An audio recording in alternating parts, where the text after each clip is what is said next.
May bashers ka? Mag-alaga ka na lang ng apo. Mag-crochet ka na lang, nanay. Naku anak, I get bashers too. I even get worse comments. Do I get hurt? Oo naman. Tao lang naman tayo, di ba? But you know what? I just smile because having bashers is actually a sign of success. People notice you when you're doing something worthwhile, stirring attention or achieving what they envy.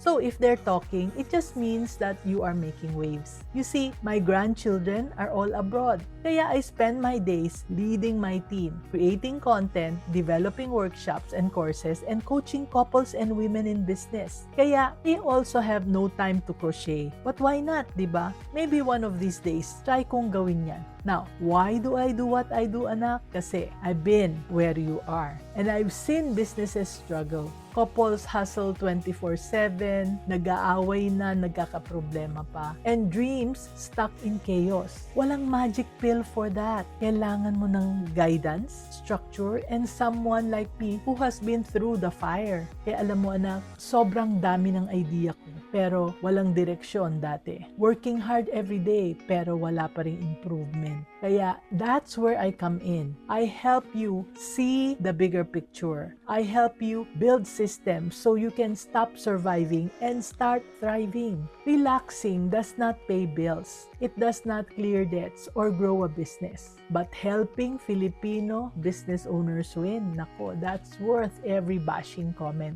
Anak, the lesson here is this. Kapag may bashers ka, don't take it personally. Take it as a signal. It means you're showing up, making moves, and stirring attention. Mindset is everything. Kaya choose to put your energy where it matters. Let their noise remind you to stay clear, stay confident, and keep thriving. Let's all be business-minded, Pinoy.